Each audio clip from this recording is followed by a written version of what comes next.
Are you looking for more out of your life? Do you need ideas on how to start new businesses and how to move forward in your own personal life? Well, guess what? You have come to the right radio show.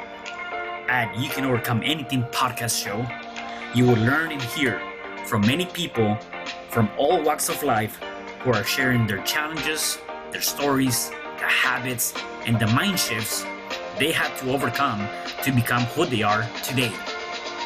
On top, you will get a chance to connect and see how you can overcome anything by networking and learning about your next move through this radio show. I present to you our great speakers at You Can Overcome Anything podcast show with your host, Cesar Espino.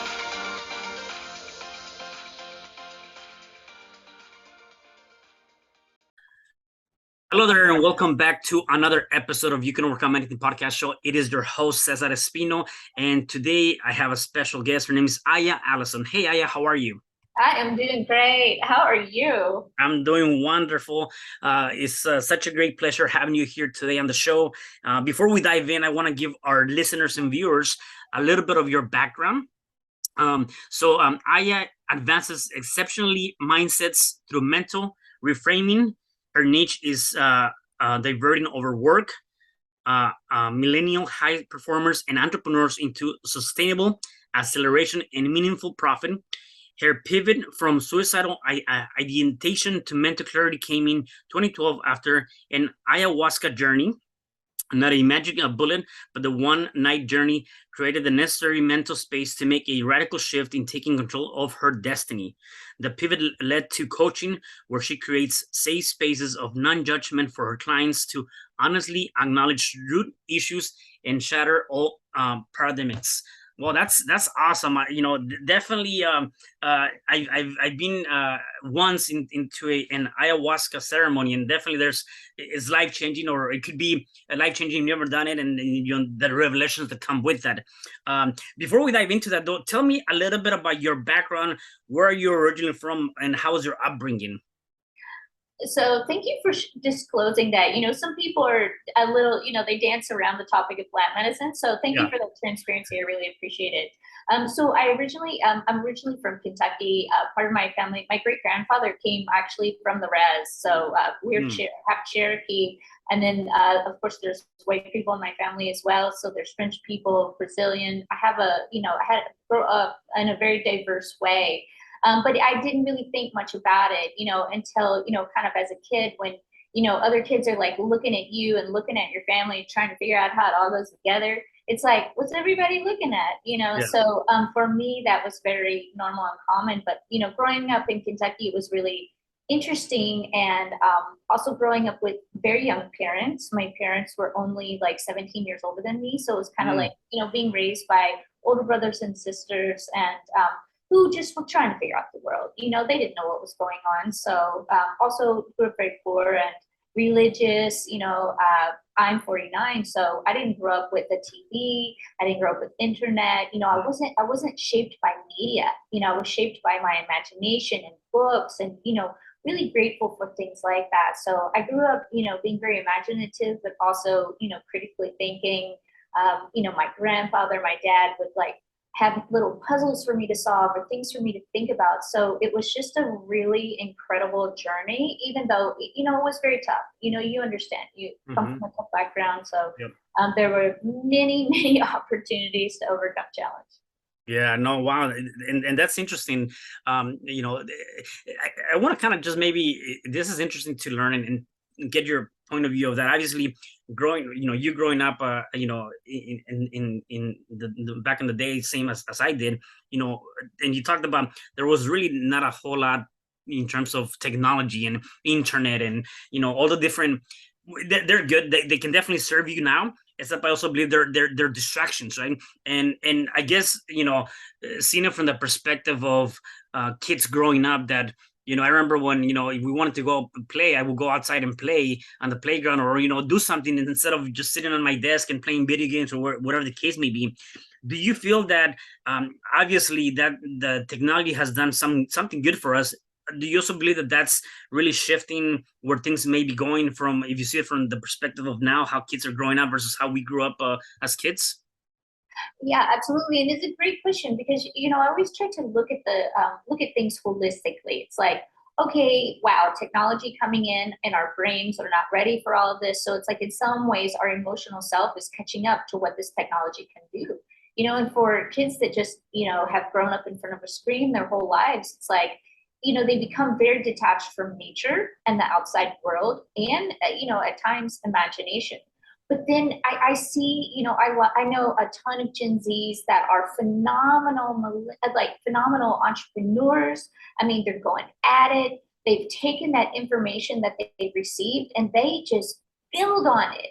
So it's really fascinating to see what, this little thin band, of kids coming up have done with all that information and technology. And then others, are just being absolutely, it hijacking them, if that makes Yeah. sense. No, yeah, definitely, and you're right. I mean, I definitely see. I mean, sometimes I think that there's kids that are in their 2 or 3 or 4 years, and they can maneuver around and technology even way better than someone that's in their late 60s or whatever, right? Just because again, they're not so used to it. And one of the things that I've also seen and noticed is, on the flip side, there's also the idea of bullying and the idea of doing, I guess, across screens in social media and whatever the case may be. You see cases where people tend to fall into depression because now they're being judged, even though they don't see you face to face. You're being judged of your appearance, what you have or don't have. I mean, there's multiple different things, right? And I want to kind of touch base on that because obviously growing up, you must have had a different experience, and you yourself battled with some of that too, right? So, what's your take on that? And then let's then dive into your experience and what led to you being in that space and how you came out of it and what was the whole situation. So, it's, again, of course, excellent point about, what screens are doing to everyone, right? Because you get that dopamine, you flick, flick, flick, scroll, oh, dopamine, dopamine. But there's no attachment there was no work for it. So when you get that dopamine, you have to work for it. You have a completely different, you get the confidence that comes along with it. And with that confidence, and now you see, right, these other kids that are leveraging technology so that they can bully, so that they can create this hierarchy of power where it's like, oh, well, you don't have this, you don't look like this. Even though I think like with other kids, they're recognizing like, wow, wait, I can use this for a tool no matter what. I can speak out. There's definitely a shift where I feel like maybe a few years ago, yeah, just a ridiculous like uprise in bullying, how that's just becoming such a thing. And now I feel like there's more kids that are finding their voice. They're recognizing like there's groups, like we can be stronger together. I'm not a parent, so it's not like I can speak firsthand, but I just kind of observe, what I see in different stories. And, again, recognizing that there's a voice that is coming forward, standing up against bullying. And, for myself, like, growing up in a household where there's lots of depression, there's suicide in my family. And, it's also the thing of like when you're transitioning from a space where, you're with your culture, you're with your people, my great grandfather being Cherokee. And then it's like, hey, now you're off the res. Here's a piece of land, marry a white person, integrate. Here's a new name. We were given like our last name was like assigned to us, as a government name. So it's one of those things where it's like, okay, I mean, then what are you dealing with? You're dealing with all these people looking at you, and it's just like, what are you even doing here? So that idea of like that generational bullying or things like that. But fortunately, with my great grandfather, he was a farmer. He actually had land. He was actually able to help people. He was able to like really provide and overcome a lot of things just through work and being of service. And with myself, it's like I realized at a young age, like I was observing, I wasn't being sucked into media. So I did a lot of observing of what was around me, and I was able to begin to create safe spaces, whether it was for my family, for friends. And I was able to observe their patterns and later on, like in my ayahuasca journey, it helped me be able to observe my own patterns.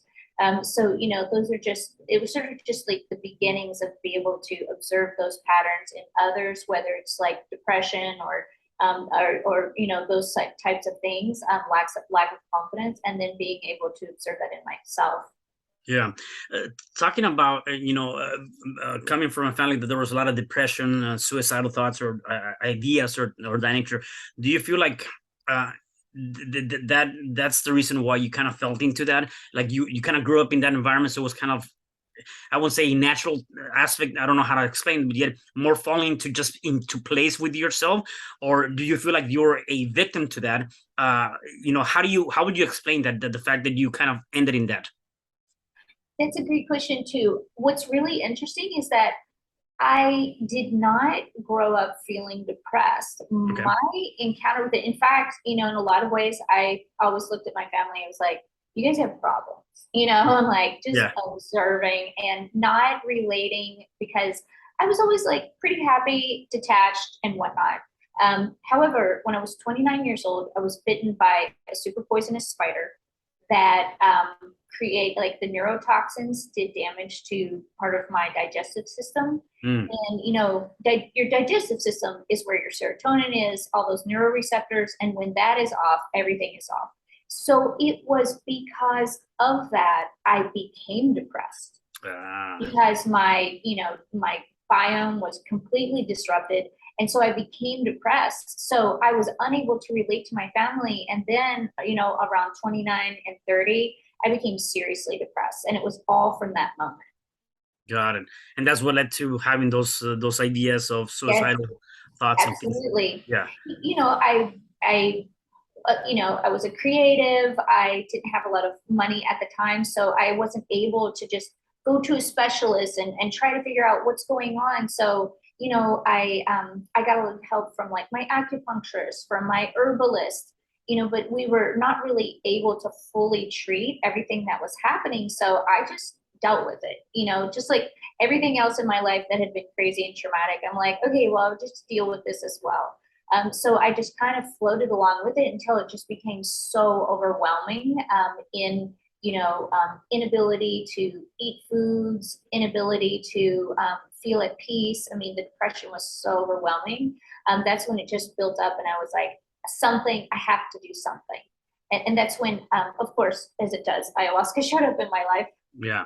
Yeah. So talk about a little bit about ayahuasca. I had definitely a very interesting experience, and definitely will love to do it again. Just because, again, I am that believer of some sort of uh, and not necessarily from a religious perspective. I'm just saying that there's something bigger and greater. There's something out there, right? And the idea of being able to connect to maybe a different source or something that can help me, guide me, or the visions that come up with that, definitely is different for every person. Nevertheless, it's an experience that I personally say, if anybody is definitely going through some challenges or are seeking for some answers, it's definitely something that they definitely should try to do.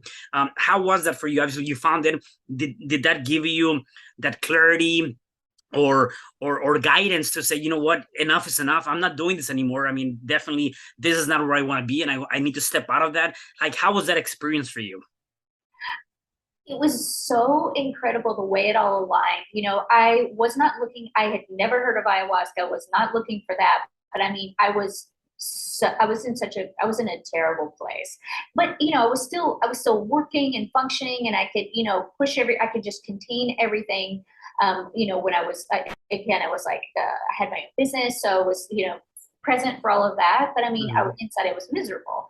And so I was at a dinner party and, there were so many interesting people at this dinner. And I remember a woman across the table. I heard her, I don't even know if I heard her say the word ayahuasca, but when she started speaking about this, I could feel the energy. I Mm. could feel the energy start moving up my spine. And I was like, I don't know what you're talking about, but I need to know more about it. And so I went over by her and I was like, hey, I don't want to interrupt, but whatever you're speaking about is literally, I can feel it in my body. And she was so excited. And so she came over and we must have talked for an hour. She shared everything about her journey, her experience, and gave me an invitation, to come in and be a part of it. Because, it's not like you can just necessarily walk in. Yeah, exactly. And the thing is I didn't go to Peru, I didn't fly somewhere, out in the jungle. I was living in Chicago at the time, and there was a guy, Rainer Schurbrand, who would come in every once in a while and hold ceremony. And it was just, I mean, he's a phenomenal musician. We were in someone's beautiful house in Chicago, in the basement. Yeah. And, the last place people would be like, oh, ayahuasca journey, happens over there. And it's one of those things where it's like, when the intention is set for healing, it arrives. But when I found out about it, I waited almost a full year before I actually went and sat, because I really wanted to make sure it was right. I was terrified. Yeah. But at the same time, I was also like losing it. So I really just surrendered to that. And I sat one night, and the reset that it did for me within my gut biome was phenomenal. And I mean, I'd say it's like there's before ayahuasca and after. And it's not like it just is magic bullet, clears everything, magic wand. But it gave me such a reset that I was able to have a perspective. Yeah. No, and I definitely can agree to that for sure. And so would you say that once that it kind of gave you that reset and gave you a different perspective, and you start seeing things from a different point of view, did you then at that point said, I need to start seeking and looking for maybe a different purpose or something that is calling me, right? Because obviously you're coaching now, you're doing a couple of different things, and so was it around that time? And then the other thing too is that sometimes we're briefly talking about that calling, that there's this intuition of what I gotta go this route. Did that come out of that? And I want to kind of elaborate more on that too, and the intuition part of it, because a lot of times that can lead you to something great. Oh, absolutely. And what's so interesting about that moment is that it was the start of the story arc that would arc towards mushrooms and towards microdosing and towards education. So that was in 2012.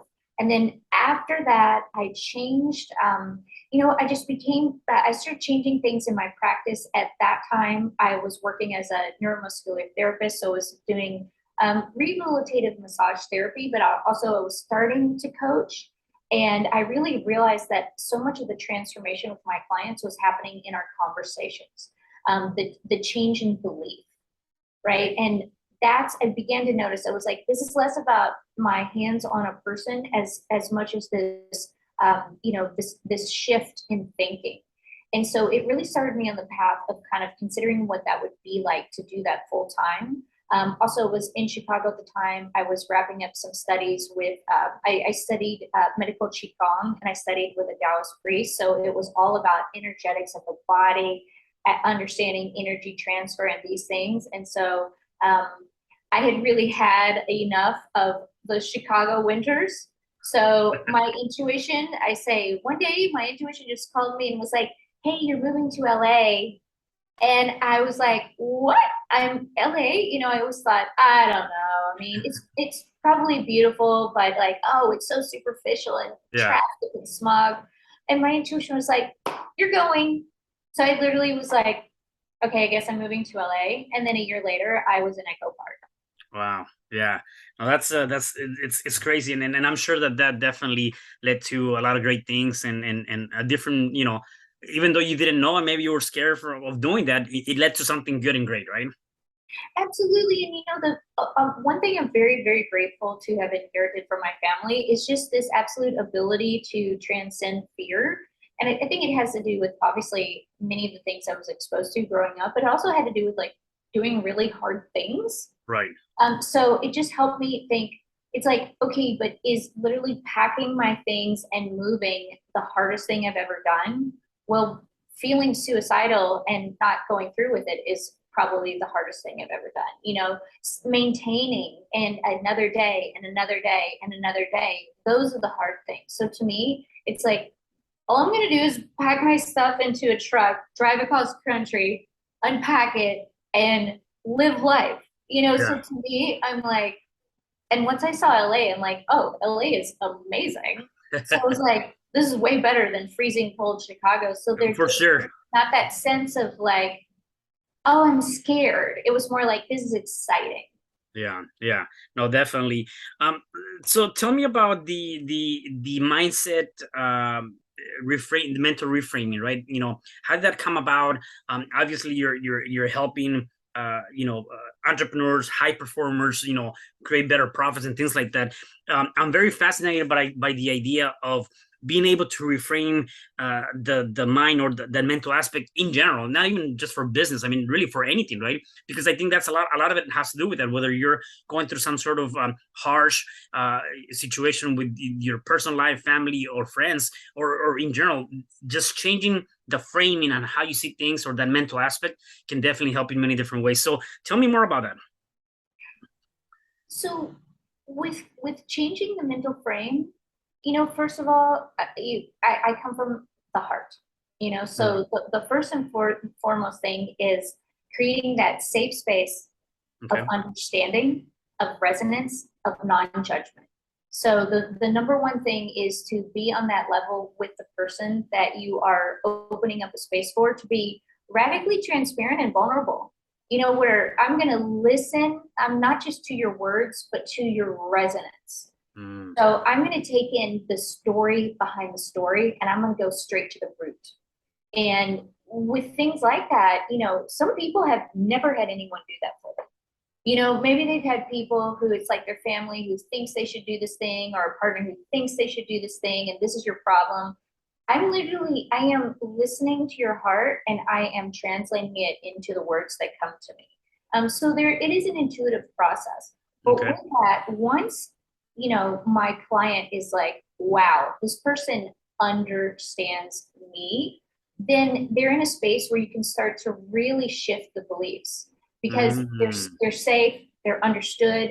And it's like, well, if you understand me and I'm having an issue with this thing, then might understand it even better than anyone possibly could. So then you have trust. And that's the second critical piece. And then once you have that, it's asking questions, understanding, digging down into that pain, and then being able to bring it up in a way where it's safe to look at. It's not overwhelming. We're not running from it, but we're acknowledging and we're holding space for it.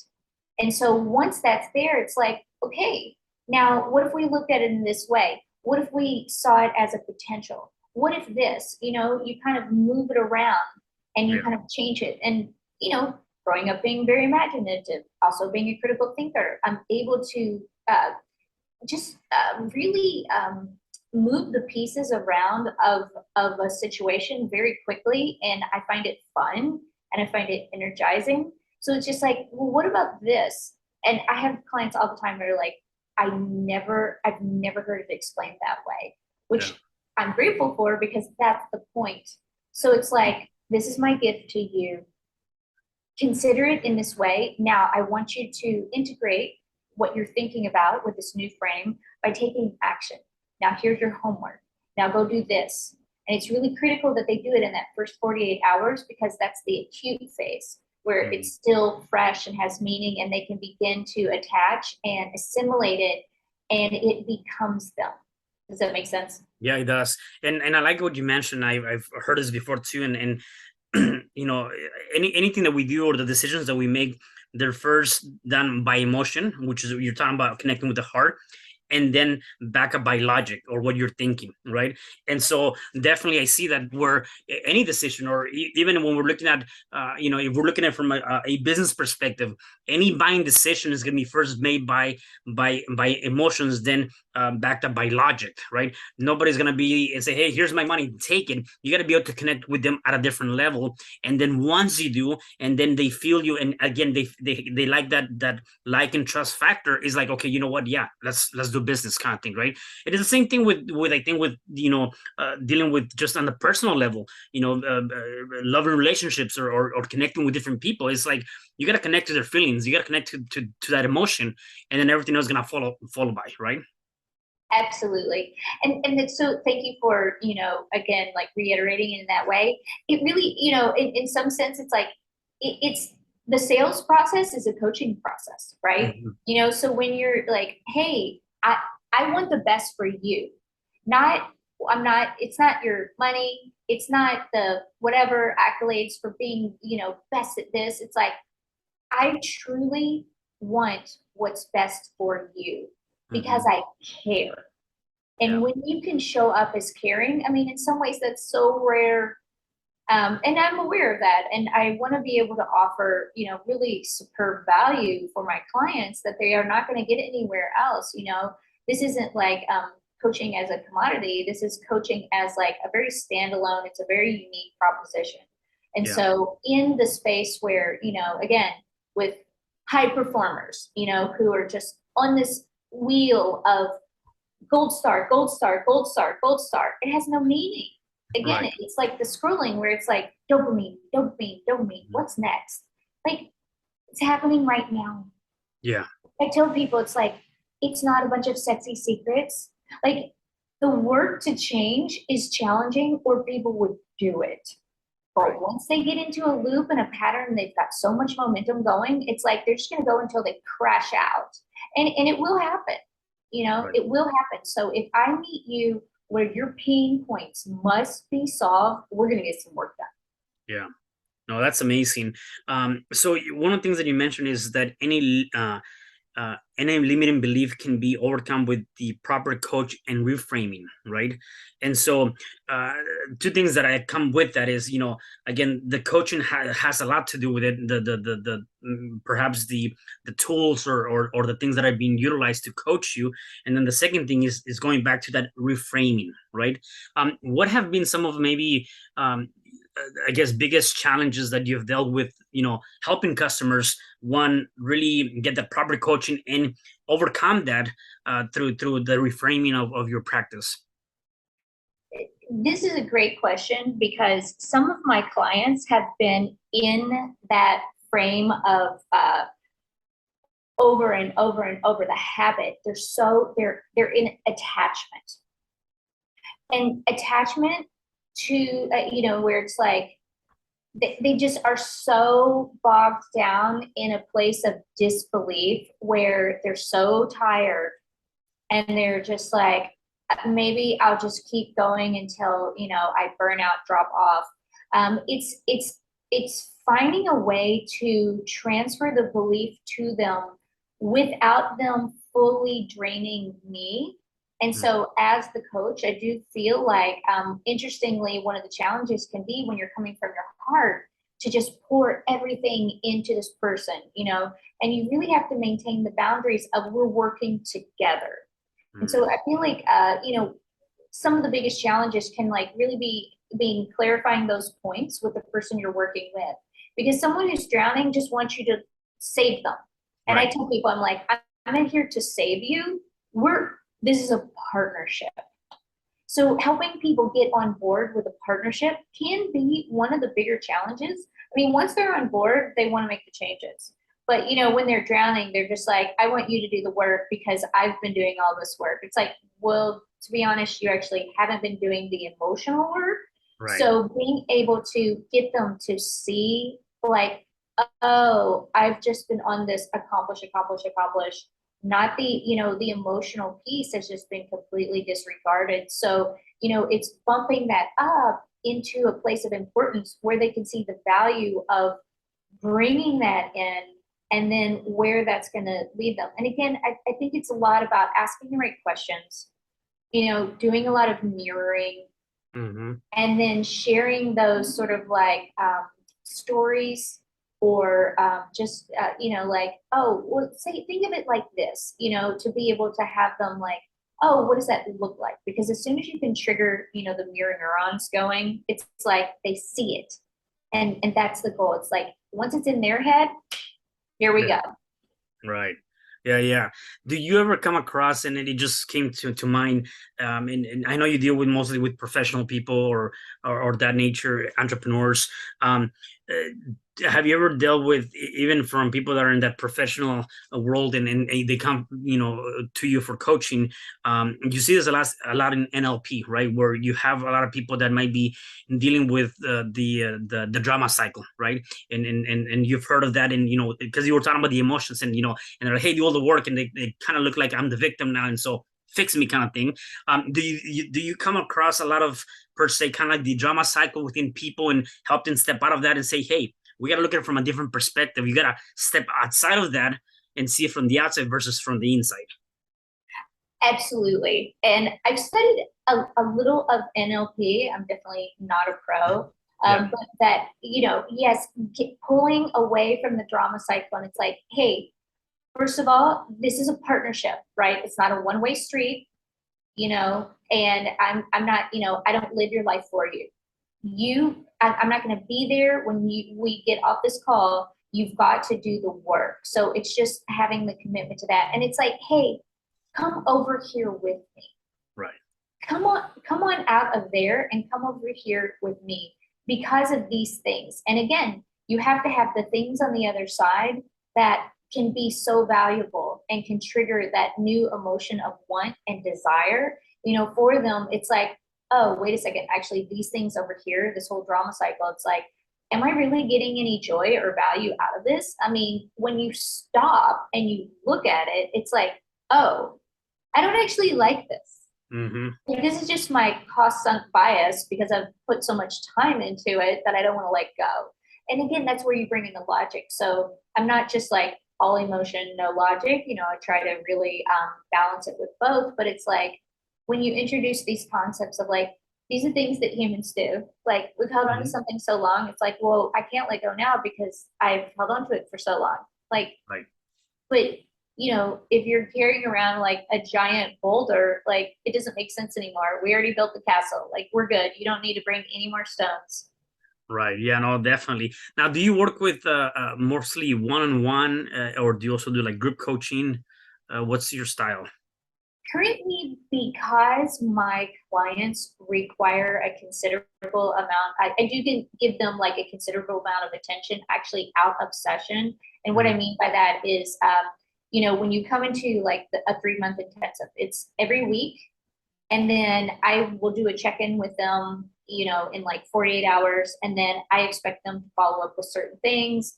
They can text me and ask me questions. So I don't do group coaching currently, and I just do intensive one-on-ones. Okay. And really just am fully available for clients who are, doing like high ticket offers. Got you. And most of your clients are obviously entrepreneurs, business owners, or what is your ideal? What are the clients that you do take that you don't take versus, right? Because obviously, yeah. That's a great question. What's interesting is having been in LA, I actually had several clients who are influencers, they're entertainers, they're performers, whether it's singer-songwriters or whatnot. So, I put them in that entrepreneurial category because I think lots of times people are like, oh, but they're just an influencer. It's like, that's an entrepreneur. Yeah, exactly. Oh, right. They're an actor. Like, that's an entrepreneur. So it's these things of giving credence to how much work and effort goes into it. So I actually do work with a lot of creatives and have really guided them as they're going through the journey and the mindset they need to go bigger and bigger and bigger, as well as startups and established entrepreneurs, because the mindset is the same. It's all the same. It just doesn't matter. People feel like, oh, well, if I'm doing this type of work entrepreneurially, then I'm going to have to think about, yeah, maybe there's a few things that are different, of course. But when it comes to the coaching, to me, the mindset is the mindset. Right. Yeah, no, and definitely, and at the end of the day, we're always gonna have something going on, and it doesn't matter, your proficiency or what you're doing. There's always gonna be something. I always tell people that the biggest war that's taking place is not the one in the Middle East or in any other country. The biggest war is the one that's happening in between your two ears, and that's the biggest thing that you have to go after for sure. Yeah. Absolutely. Fully agree with that. Yeah. So where can people find you if they want to connect with you, learn more about your business, and maybe see if they can work with you? So the best place to reach me is at my website, which is my name. It's AYAALLISON.com, AyaAllison.com. You can find me on Instagram at The Well Grounded Spirit. And, that's really the best way to reach out to me. Yeah, awesome. No, that's good. And so let me ask you this. Obviously, going through a lot of the different things you've gone through, the experiences, doing the things that you're doing, the practice you're doing right now, what are the things that you do on a day-to-day basis, or do you have any habits or rituals or things that you do on a day-to-day basis to help you stay afloat of everything going on? Thank you. I feel like morning routine is, it can be controversial for some people. There's people that are like, you don't really need a morning routine. For me, I feel like a morning routine is really going to set the tone for your day. It's like I get up, I make my bed, I feed the kitty. I do exercise straight away. It's like I do about 25 minutes of exercise. Then I do my 5-minute gratitude journal, and then I do a 20-minute meditation, and then I'm ready to like get going on my day. And those having that like putting the oxygen mask on myself first, right, really allows me to breathe more clearly through the day. In terms of being able to just hold space for my clients, because I got up and I held space for myself. And in the evening, I also do, like definitely have like a wind down period where it's like I do a night entry in my 5-minute journal, kind of reflect through my day. And also I plan the day out the night before. So it's like in my subconscious, if there's any problems I need to be solving, then it's not like keeping me awake at night, but it's like, hey, subconscious, I need you to get creative. Like, here's some things, like, let's get this in a flow. And then I can wake up. I know what's going to happen the next day. I'm already in my flow. Yeah. How long ago did you start this practice or doing this for yourself? I learned about mindful meditation very, very fortunately when I was actually living in Atlanta, and the Dalai Lama actually came to Emory University. And this was so long ago. It was probably like 2000 and maybe like 7 or 8. And, there was a 3-day symposium on the power of meditation. And he had neuroscientists there. Everybody discussed it. They broke it down. They were like, this is the optimal thing to do. I was like, okay, this guy is the expert on meditation. And if he's telling me to do it like this, well, I'm going to try. So it was a rocky road at first, but it's been, it's easily been almost 20 years since I've been meditating. And then the other things kind of folded in as the years went on. Yeah, and definitely I would assume that obviously going through that change, whether it was yesterday or 20 years ago, is definitely impactful from before you started those practices. Absolutely, it's compounding interest, right? Yeah. All the things you do compound. So for me, I'm like, oh, well, if I'm doing this every day, what if I did this other thing every day? What if I did this other thing every day? So, you start to realize like, oh, it would just, oh, that really builds. Oh, that lit up this neural pathway in my brain. And then this, and, it's just so exciting to think about, wow, I have done this many reps, right? It's like, oh, that way, when people are like, well, what does it take to build confidence? I'm like, sitting down and being quiet for 20 minutes, that's all a meditation to me is. And people are like, what? Yeah. Like, yeah, do hard things. Yeah. No sexy secrets, do hard things. Yeah. And that's the interesting part, because I believe that, as a society, the majority of the people are afraid to do those things, that even though they seem to be very simple, which they are to an extent, it's not hard to go out and take a walk every morning for, 15, 20 minutes. It's not hard to sit for 20 minutes and meditate, except they see it so hard and feel like, well, this is not gonna bring me any purpose. It's not gonna help me in any shape or form. Why am I even wasting my time on this? Let me go, I don't know, do things that are not being productive or not gonna help me. And it really fascinates me to see that sometimes people don't do those things to help their well-being. And I don't know what your thought on that is. Why do you think people react that way versus saying, you know what, let me just do these things that I probably don't appreciate yet I know are going to help me down the line? They don't understand the value. They don't understand compounding interest, right? So you could say that's people who don't understand money and things like that, where it's like, do this compounding interest. It's the exact same thing with habits. It compounds over time. You are going somewhere, and if you are not, like, there's a saying, like, if you aren't living on your plan, you're living according to someone else's. Right. But when people do not see the value, they don't feel the value, they're disconnected, they're in their head, they're not in their heart. So one, we could say it's a disconnect of head to heart, right? So there's that. So they're disconnected. They haven't considered the value fully of what, you know, meditation brings, how it's strengthening the mind, how it's really empowering them and giving them control. You know, it's like, control, what does that look like? Oh no, then there's a whole nother set of fears you unwind. So it's really like helping people see clearly. It's like, when you do this and then you do this, you get this. It's like, do you like this? Well, here's how you do it. And actually, it's very simple steps. So it's helping them understand like that. It's, you know, jumping over the story, jumping over that hesitancy. You know, it's going straight into action, right? Activation. That's why I say 48 hours. Like, I assign you your homework, 48 hours. You better have started it. Yeah. Yeah. Boom. There you have it. I love that. I definitely love that. Aya, my last question for you is, for the people that are listening to us and are watching us, and you've given us a lot of great tips already. See if I can get one more from you. If they're going through any kind of challenge, whatever challenge that might be, what is one thing that they can start doing to start overcoming that challenge? Thank you. That's a great question. So, you know, with challenges, one of the reasons that it is a challenge, because you have only been looking at it in one way, right? You've only been looking at it from one perspective. So something that may seem so basic and simple is like, if you, like, let's say you have like a plant, you know, and maybe it's of a decent size, and you're only looking at it from one side. It's like, what if you just start to turn it around? Like, how does it look, you know, if you're like under it and you're above it and you're moving it?